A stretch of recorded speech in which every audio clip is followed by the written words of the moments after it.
Duke Deen puts the team and the fan base on his back in what is a monster performance earlier this week. So let's show the man some love. Let's get to some Braves talk.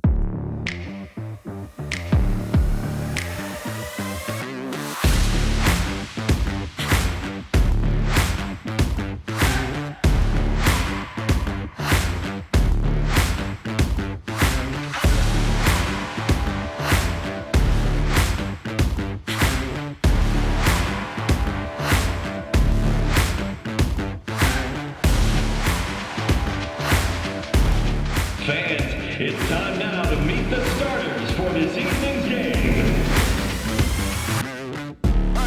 In a week that needed a pick-me-up, Duke Deen provided it. Welcome to Braves Talk, everybody. This is the Iceman, Matt Freites, and across from me, the pals, Coach and OG. Welcome to the show, gentlemen. Iceman, Dad, Braves Nation. It is ISU Eve, the War on 74.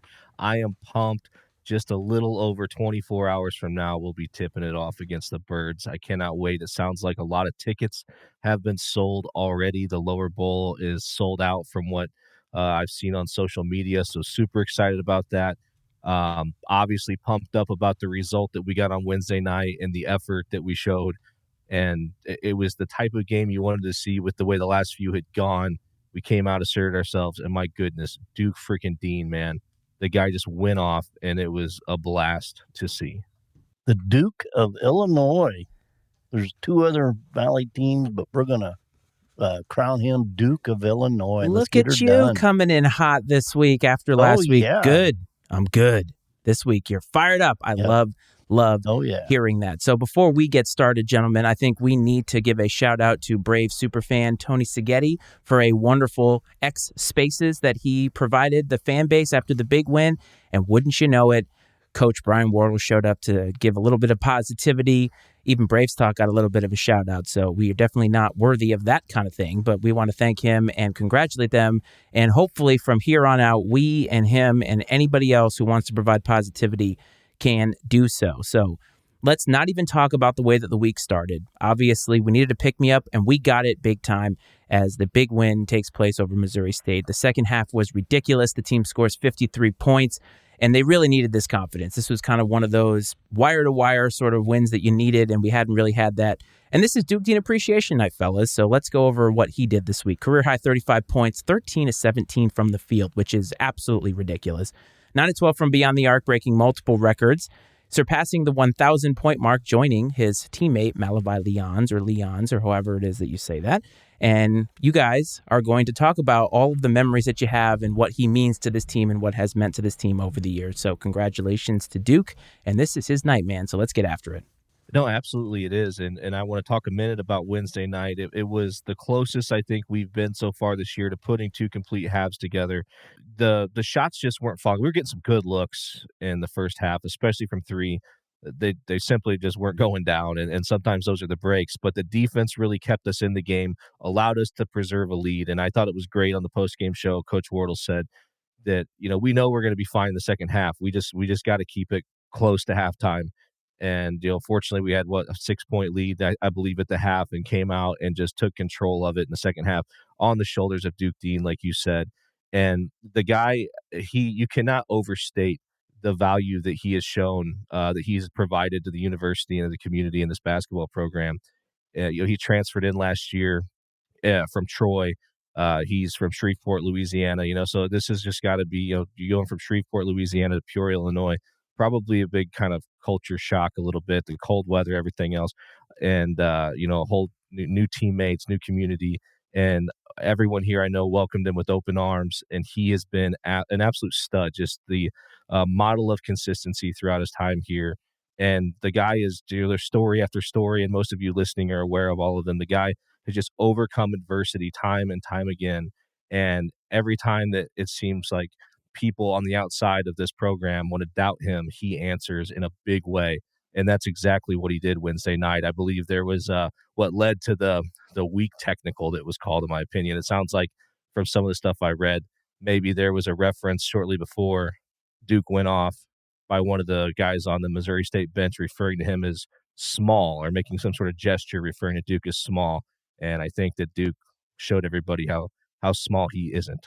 Well, I believe Minion mentioned something, said he wasn't for sure, but it looked like Duke puckered his lips a little bit, like throwing a kiss out. So, hey, ref was just a little. I love you guys like this. Like, we haven't had this kind of energy on the show. I mean, the first episode, obviously, we did. It was exciting. Everybody was excited. But you two are glowing. Like, you just have this glow to you. You're not fighting. You're not bickering. This is really the show at its peak. Give it time. Its pinnacle. I'm sure that will happen at some point.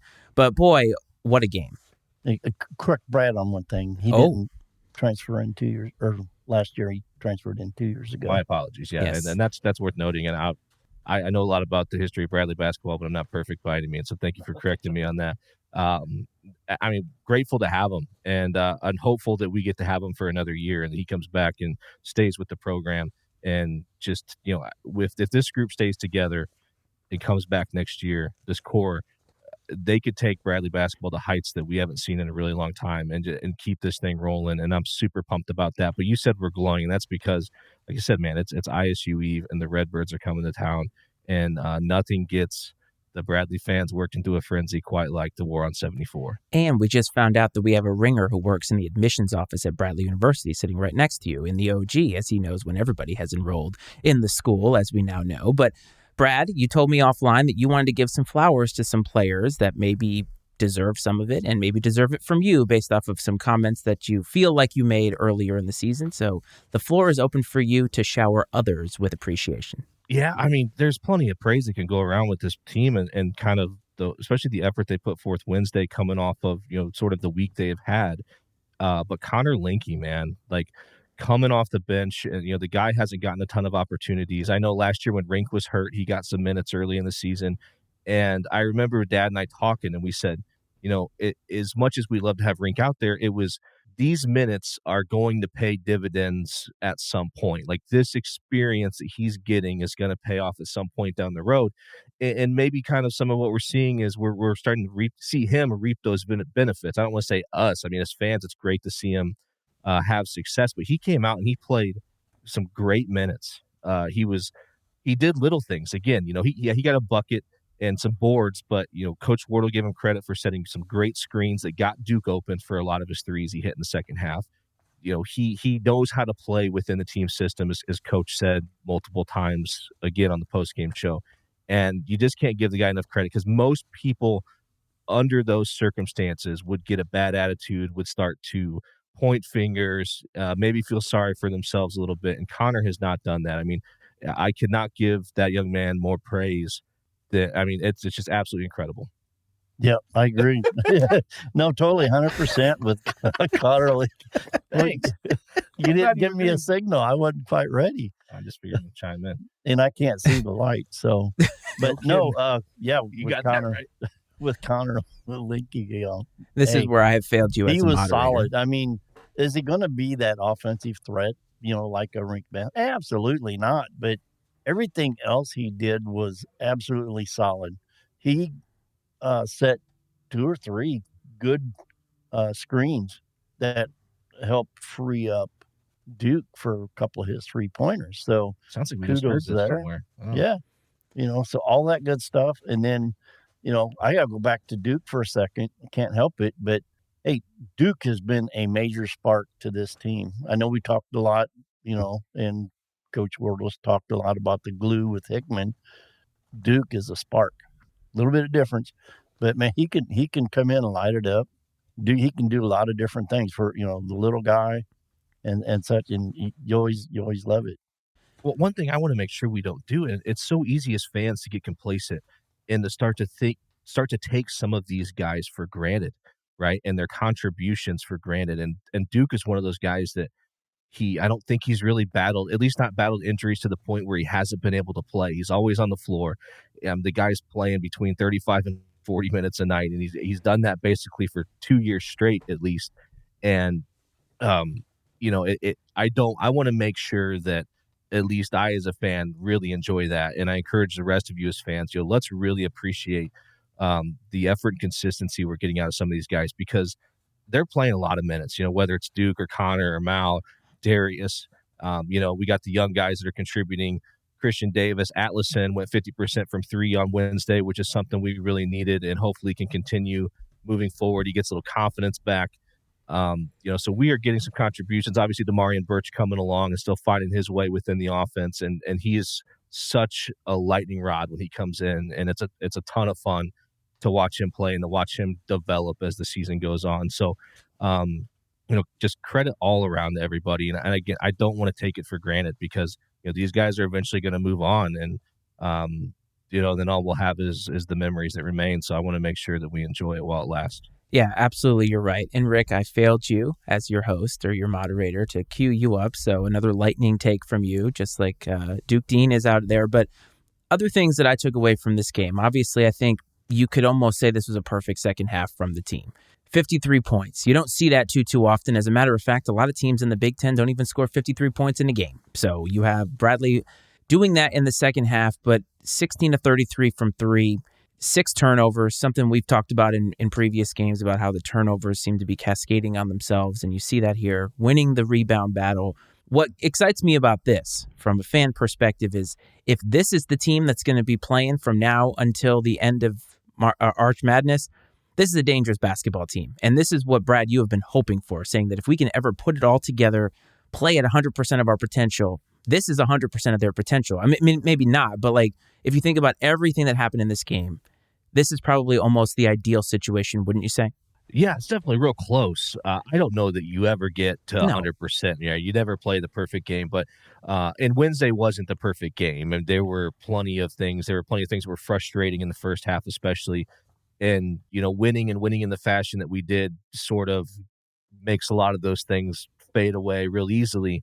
But again, it's never going to be perfect, and you have to give a lot of credit to the coaching staff because things could have gone south pretty fast after the way things went on Sunday, and they came back. And if there was ever any doubt that the Coach Wardle and his staff have the buy-in from the guys in the locker room, Wednesday got rid of all doubt, in my opinion.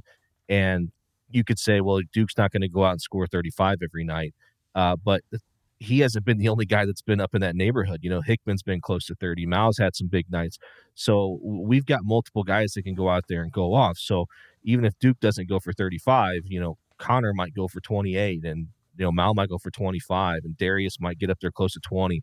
And there's plenty of ways that we can hurt you, and that's what makes this team so beneficial. But again, credit to Coach Worrell and his staff for getting these guys ready to play. And we're starting to see, and hopefully I think tomorrow we'll see the next step of what we talked about on the first episode was Coach Wardle getting his teams to play their best down the stretch heading into Arch Madness. And we're here, man. So I'm really pumped about it. And yeah, sometimes you need to go through that adversity to have this bounce back. I mean, this is the kind of win, like you see this a lot in pro sports where it's like, if we could just get this big win that can kind of unite everything. And it seems like the team is united, even with the way that the week started. Go ahead, Rick.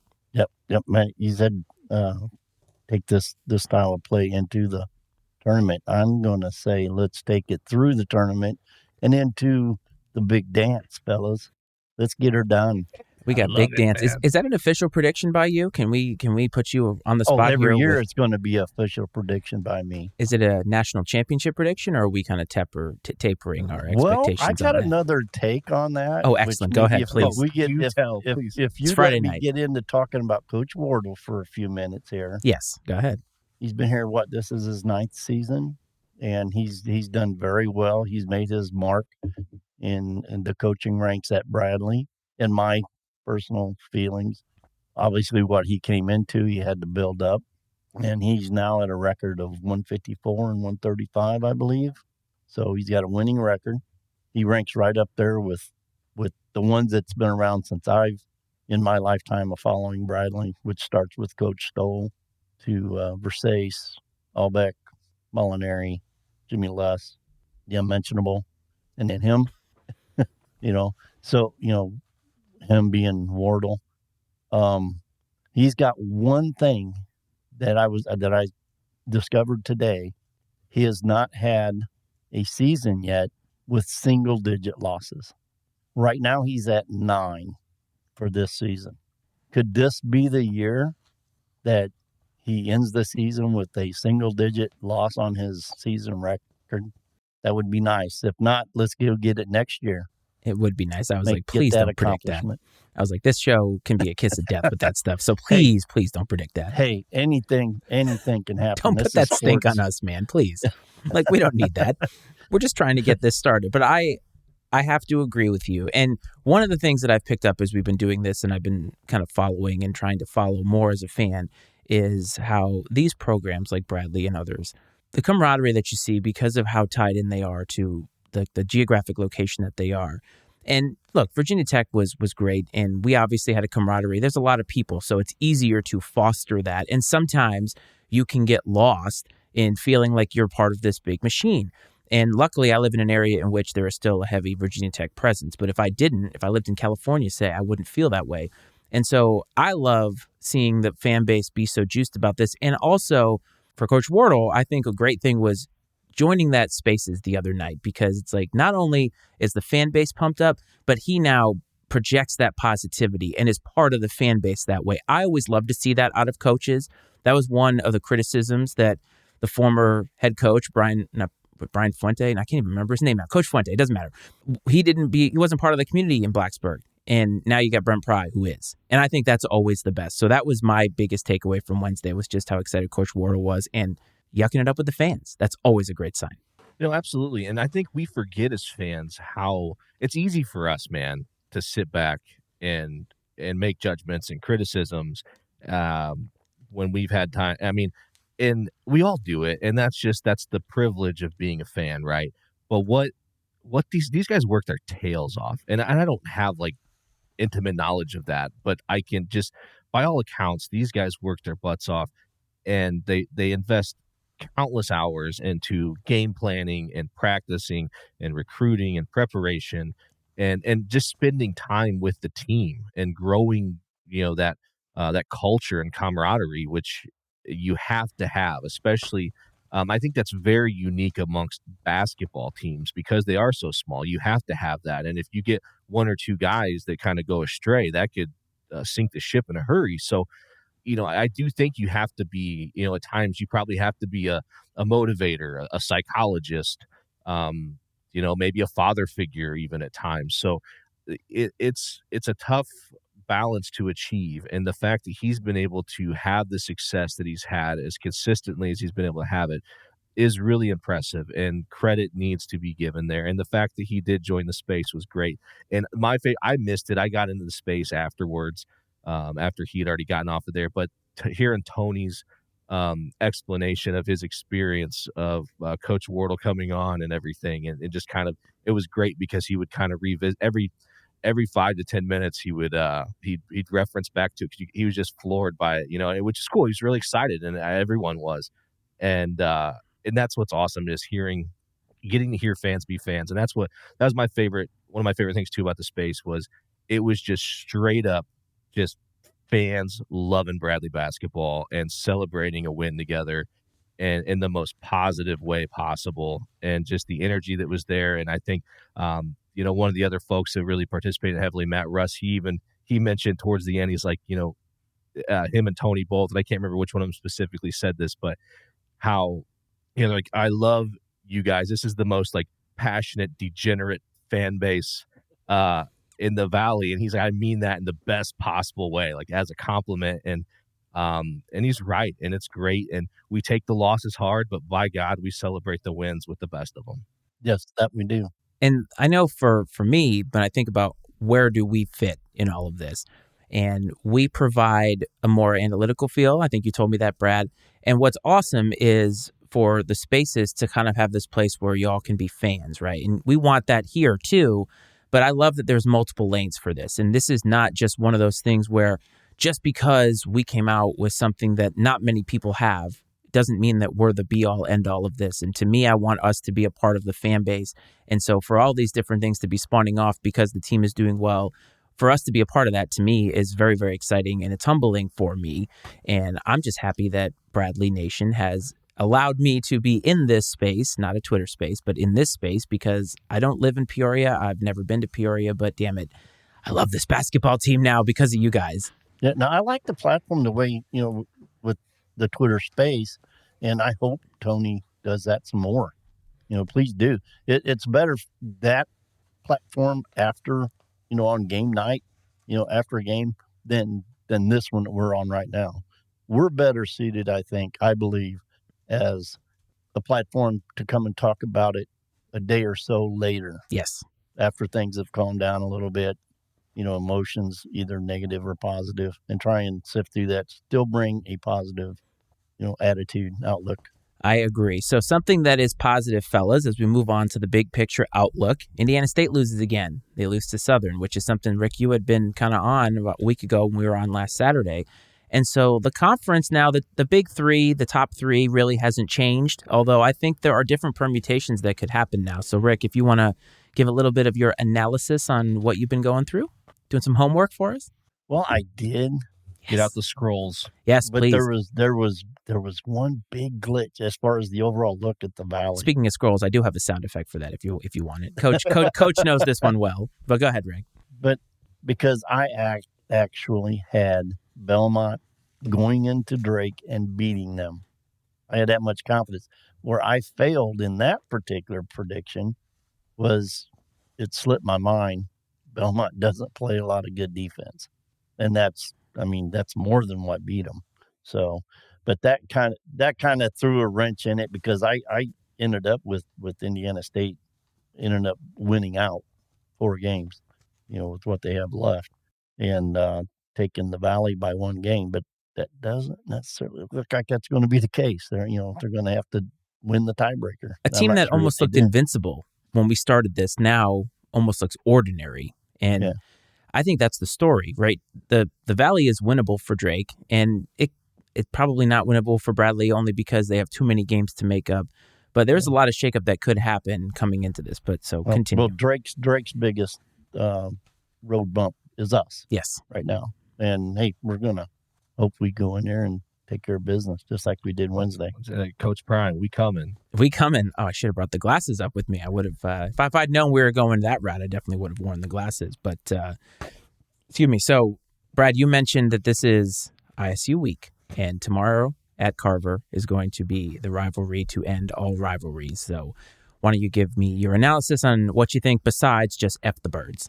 Well, that's really all that needs to be said most of the time. But, they're obviously on a little bit of a heater, 1-3 in a row, knocked off Illinois State, Evansville, and Northern Iowa coming into this game, feeling really good about themselves. And one thing that seemed to really turn the tables for them is they had some injuries that, brought a couple different players off the bench and forced them into more minutes. And Kinziger, whatever, freshman is one of them, sharpshooter, good from 3. Can take the ball to the basket, and he's really been giving them the boost that they've needed. And what I think is key for us in this game, and this was talked about a lot Wednesday night, is rebounding. We have to be able, and that's great, Todd, right? ISU sucks. # if you can't go to school, go to state. And I love that. And I think on the tweet today, I referred to them as normal community college. So that'll be fun.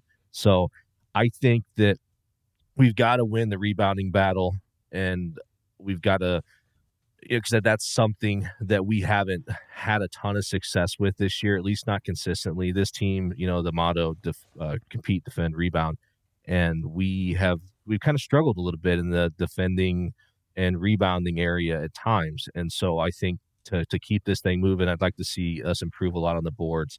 And then again, if we can keep the turnovers in single digits, keep getting good looks and be able to. I do think that in the second half, it seemed obvious to me that we made an attempt to try to have like Mal attack the basket more, and that's why he went. He scored 17 points all from 2-point range and went 0 for 5 from 3. So because he really went to the basket a lot in the second half, got himself to the free throw line, which was beneficial.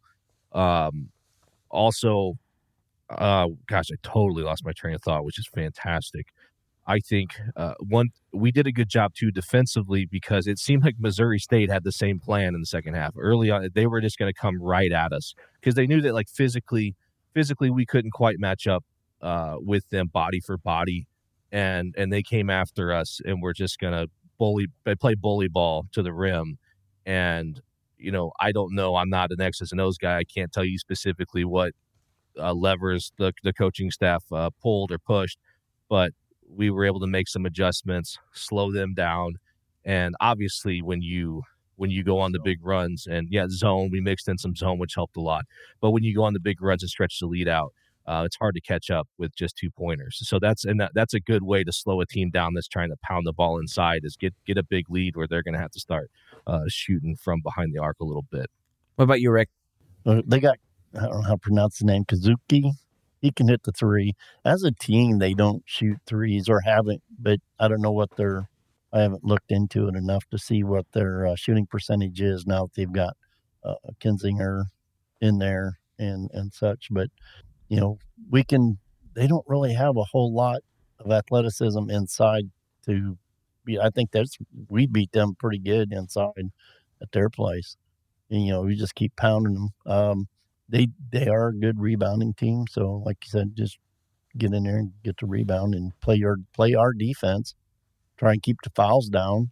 Don't let them get to the free throw line. But they're going to be playing in a hostile environment that maybe this particular Redbird team has not seen from a big rivalry. Not yet, anyway. They're going to get a taste of it tomorrow. I hate games like this because this is a team who you all beat a couple weeks ago, and now they've gone on a little bit of a stretch here where they have a little bit of confidence. And yes, they're coming into a hostile environment, but it's like the rivalry already means more than whatever the records say, and now they're coming in with confidence, which you just do not want to see. Thankfully, though, Bradley is coming in with the same confidence. I'm looking forward to it. It's going to be tough for me not to watch it, but Brad, if they're up by like 27 points, you can let me know, and I will be sure to turn on the game. And when it gets to like 5 points, I'll turn it right off again.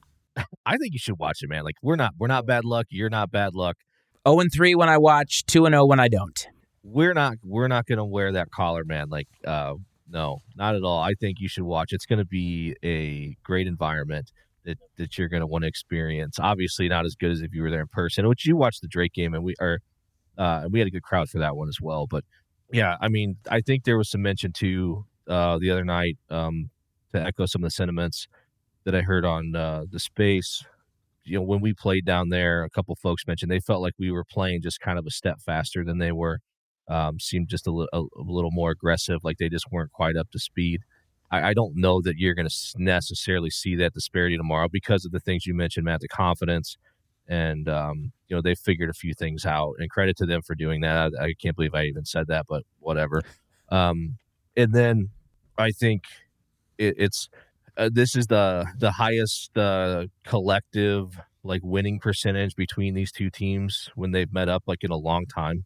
Back in a game that has just burned into my memory, 1996, Bradley and Illinois State were competing for the conference regular season championship, and it came down to like last year.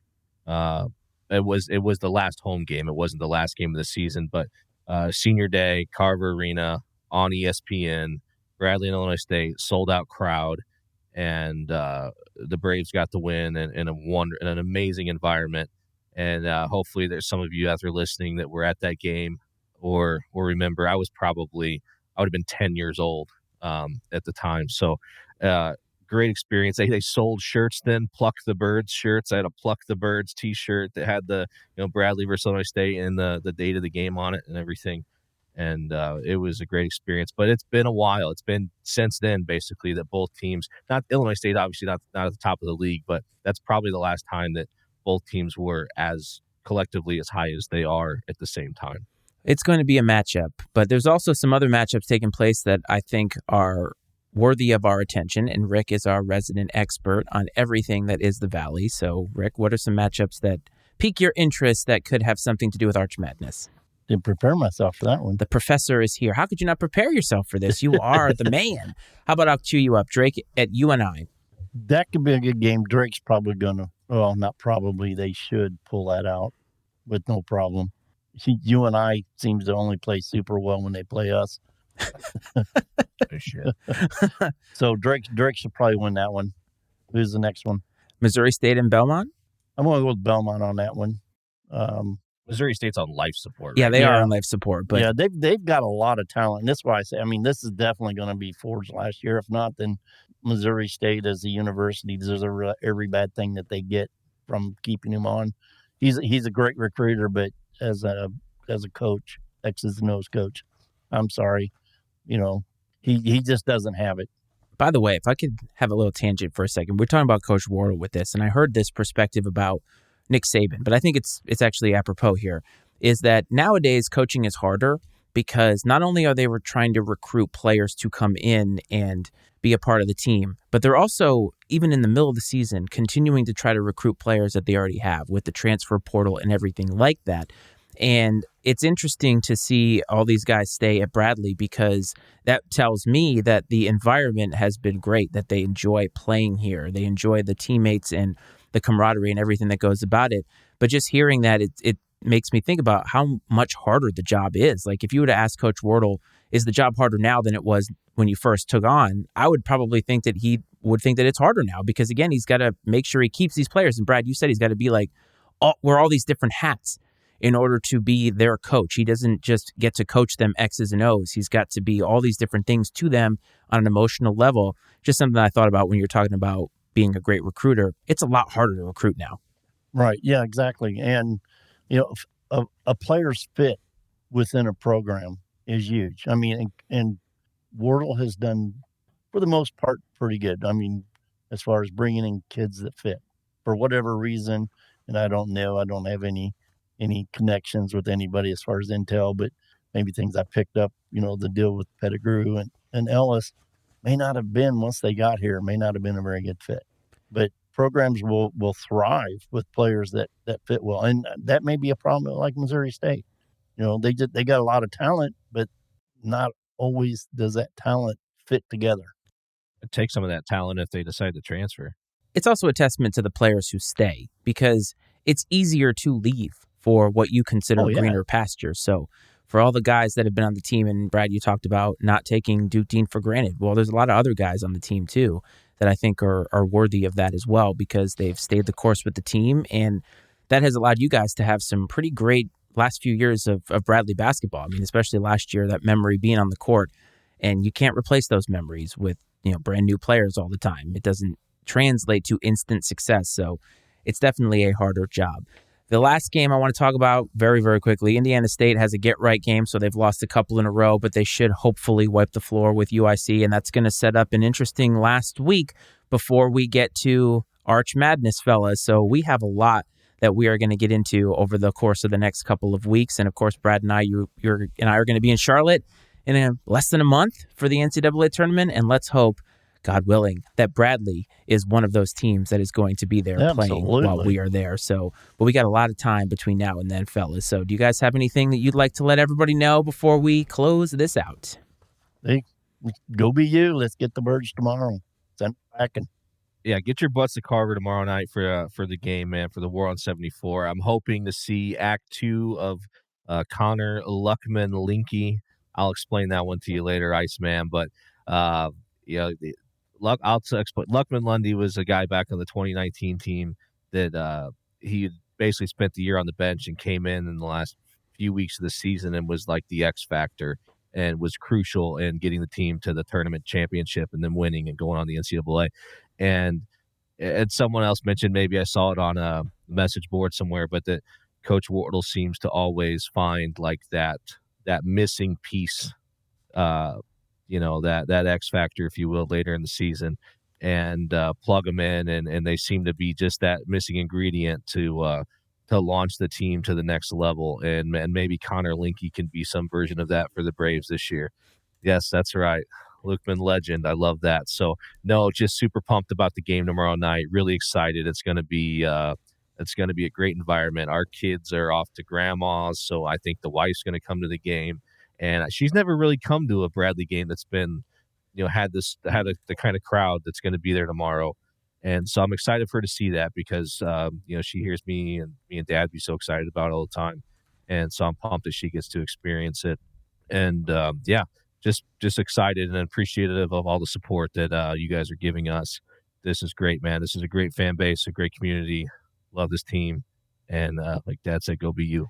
Could not agree more, and I want to echo that sentiment as well. We have seen an outpouring of support the last couple of weeks, almost an overwhelming amount from Bradley folks, from non-Bradley folks, but it is welcome here, and we just are going to try to continue to put on the best product that we can put on.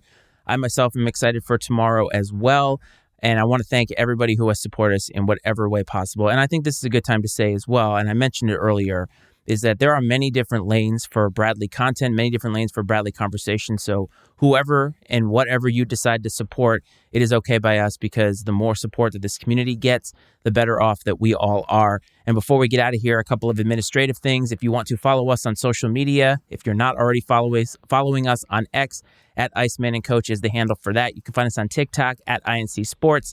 You can find us on Facebook. I&C Sports is what you would search there. We're on every podcast app, Iceman and Coach. I generally try to post the audio the day after we go live here on YouTube. And of course, Matty Ice Media Network, mattyicemedia.com for all the other podcasts that we have, including my sneaker podcast, Fire Footwear. Hope this finds everybody well and safe. Have a great time at the game. And from me and the OG over there, we'll see you next week.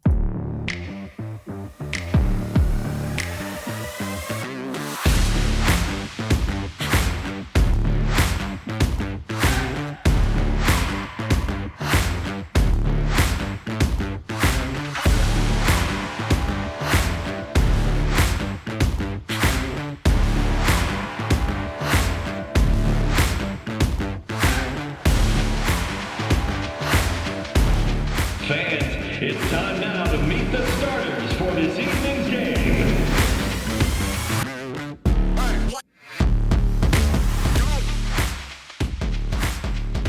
The opinions and viewpoints expressed on I&C Sports are those of Matt Freites, Brad Powell, and their guests, and not necessarily those of the Matty Ice Media Network. I&C Sports is exclusively owned by Matt Freites and Brad Powell and is brought to you by the Matty Ice Media Network.